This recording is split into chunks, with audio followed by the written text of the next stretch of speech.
The NBA is a grown man's league, as we know. But now more than ever, we're starting to see young guys come in and become all-stars and dominate the NBA. So who are some of the best young players in the game today? Well, on this journey, we're going to take a deep dive and break down who the top 10 players are in the NBA under the age of 25.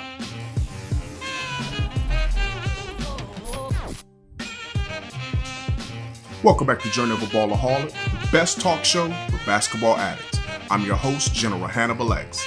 Now, if you're looking for passionate and in-depth analysis on the hottest NBA and college basketball topics, then make sure that you subscribe to the channel, tap that notification bell so that you'll be updated whenever there's a new video that drops, which is every Monday and Friday at 6 p.m.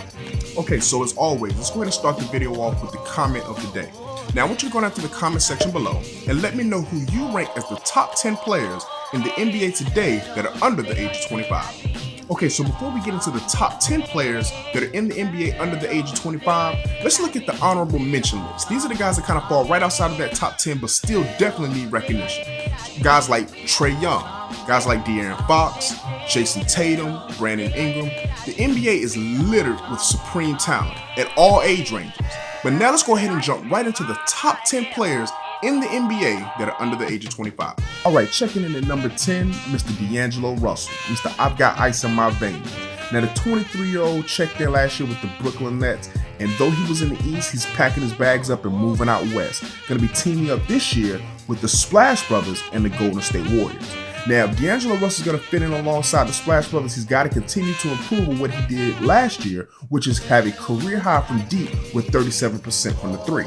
Now, along with that improvement from his shooting, he also improved with his scoring, rebounding, and assists, as he had career highs across the board with 21 points a game, 7 assists, and up to 4 rebounds. Now, listen, D'Angelo Russell, as we know, is very crafty with the ball. He's able to play in and out of that pick and roll to be able to create shots for himself as well as shots for others.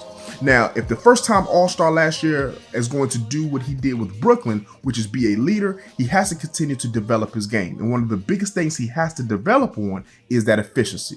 He has to be an efficient scorer if he's going to play alongside of Stephen Curry, and I think he will. I think he'll continue to be able to increase that field goal percentage as he's a career field goal percentage, which is under 42%. So that's just not going to cut it for a guy who has the ball in his hand as much as D'Angelo does. But once again, now he's playing off ball more so than he ever has before, and I think Curry, Draymond Green, and them will be able to get him some easy shots.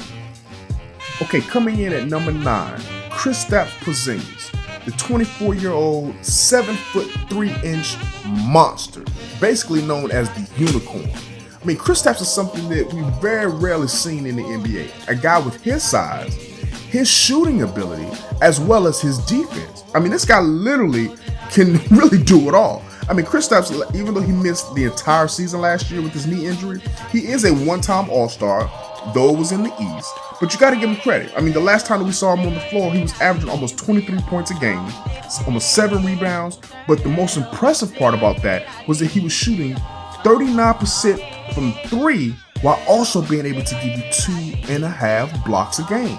Think about that. A guy who can shoot at a high efficiency clip from 3, as well as being able to be an elite rim protector, that's unique in itself. I mean, I understand why Kevin Durant gave him that unicorn nickname. But now he's got to get better at rebounding. You can't be 7'3" and only averaging around 7 rebounds for your career. That's just not going to cut it. So if he continues to improve on that, I think he'll continue to get better and be the unicorn that he's known to be.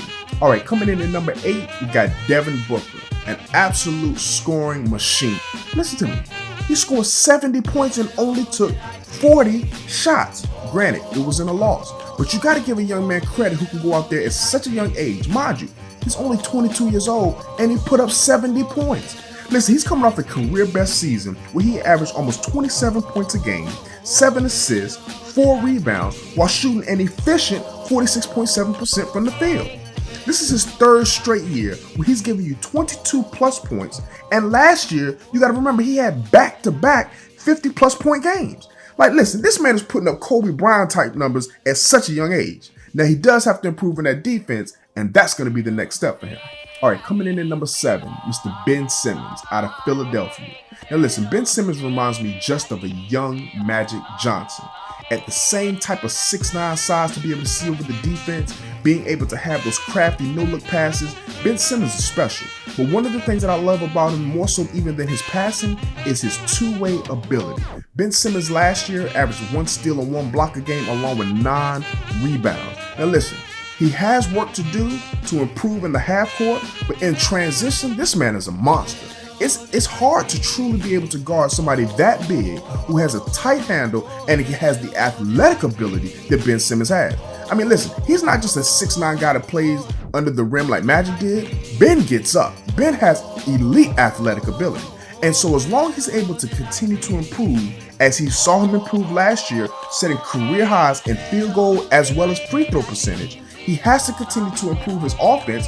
Mind you, he averaged 17 points and 8 assists on the offense, but if he's going to go to that next level, it's going to be with shooting the three.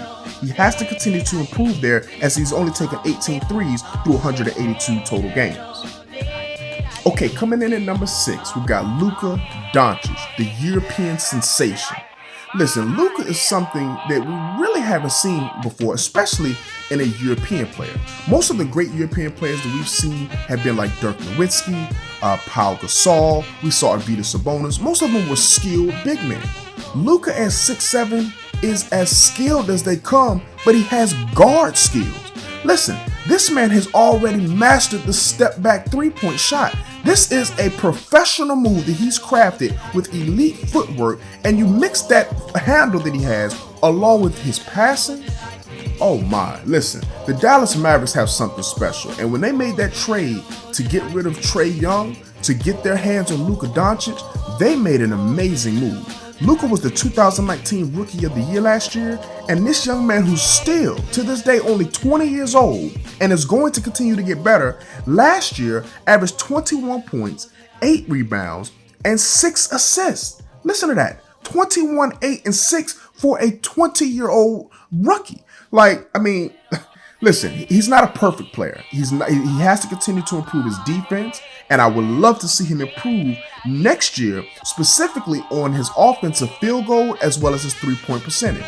But that'll come, especially as better players come around him.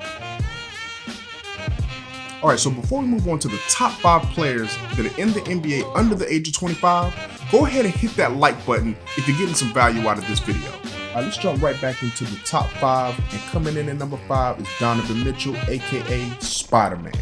Now, Donovan Mitchell last year broke out and averaged almost 27 points with 4 rebounds and 4 assists, while being able to increase his three-point percentage to over a league average of 36.2%. Now, mind you, Donovan Mitchell was one of the best steals of the draft in 2017, and only at 22 years old, he's only getting better.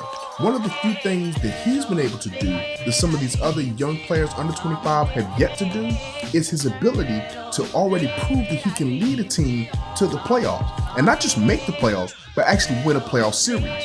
2 years ago, in his first year being able to take the Utah Jazz to the playoffs, he averaged 28.5 points, 7.2 rebounds, 2.7 assists, and 1.5 steals, while beating the OKC Thunder, who were led by 2 superstars, Russell Westbrook and Paul George. Donovan Mitchell's game is elite, and now that he has Mike Conley, watch out. Coming in at number 4, the big cat, Karl Anthony Towns from the University of Kentucky. Now, the 2-time All-Star has already made the 3rd-team All-NBA back in 2018. But last year, he bumped those numbers up as he averaged 24 points, 12 rebounds, 3 assists, 1.6 blocks. But this was the amazing part. He shot over 51% from the field while also giving you 40% from deep. Listen, that's 50-40 club, and he's an elite free throw shooter as well, over 80%. This guy is not to be played with, and mind you, he's only 23 years old and only getting better. Granted, the West is loaded, so it's going to be tough for Minnesota to be able to return back to the playoffs, but that's going to be the next step for Cat to be able to take them back to the playoffs. Speaking of playoffs, that's where Nikola Jokic, who comes in at number 3, elevated his game just last year. After taking the Denver Nuggets to the 2nd seed, Nikola Jokic took his game from the regular season and jumped it up to superstar level when the playoffs came. Last year during the season, Jokic averaged 20 points, 11 rebounds, and 7 assists, making his first All-Star appearance, and was named first team All-NBA. Now, the playoffs came and Jokic took his game to another level. Listen, he went up to 25 points, 13 rebounds, 8 assists while giving you 1 steal and a block a game. All while doing that, shooting over 50% from the field and over 39% from deep. Listen, Jokic is in the running to be the best big man in the game. He has an all-around game. He can shoot it, he can pass it, he can dribble it, he can defend, he can rebound. Like, there's literally nothing he can't do, despite play above the rim. But despite that, he gives you everything that you want, and he's a great team leader. Last year, Denver had 54 wins, second seed, and made it to the second round of the playoffs.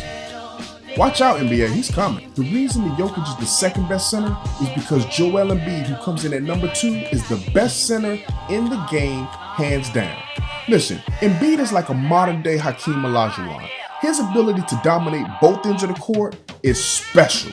I mean, this guy here, not only is he a 2-time All-Star, but he's a 2-time second-team All-NBA player, as well as a 2-time second-team All-Defense. He literally dominates on both ends of the court. Last year, he played a career-high 64 games, which still needs to improve, because as I always say, the best ability is availability. But when he's on the court, oh, he's as dominant as they come. This man averaged 27.5 points, 13.6 rebounds, 3.7 assists, and 1.9 blocks. With stats like that, you would think that Embiid would be the best on this list. But that honor has to go to the Greek freak, Giannis Antetokounmpo. This man here is the reigning MVP that literally came out of nowhere. You got to remember back, Giannis was not a lottery pick. Giannis was not a guy who was highly touted to come in and be a star. He grinded his way from the bottom. He put in work on that skinny frame, and he bulked up and took his game from a below average level to a superstar in just a couple of years. Giannis, we have to remember, people, he's only 24 years old. And this man proved just last year he's still getting better. The reigning MVP is a 3-time All-Star who last year was first-team All-NBA, following up back-to-back seasons as the second-team All-NBA honors. I mean, last year he also, along with those All-NBA honors, was first-team All-Defense. Listen, in my opinion, Giannis, he is the second best two-way player in the game. He's elite on offense, elite on defense, and he dominates both sides. He has to continue to improve his shooting. We know that. But a guy that can give you almost 28 points, 12.5 rebounds with almost 6 assists, while also being able to give you a steal and a half a game, a block and a half a game. Listen, he's on the verge of all-time greatness. Don't let this man get a jump shot. The game is over. See, I think the NBA will always be ruled and dominated by players that are in their prime. But as you just saw, we named 10 guys that are under the age of 25 that have yet to hit their full prime. The guys who have yet to even fill out their entire man strength and man bodies. Yet, these are some of the best players in the NBA. So as we continue to go on to different episodes, we're going to break down all different type of rankings. I hope that you enjoyed this video. As always, I'm so thankful to everybody who continues to like, subscribe, and share to these videos. So just leave a comment in the section below once again, just letting me know if you agree and or disagree with the top 10 guys that I named that are under the age of 25.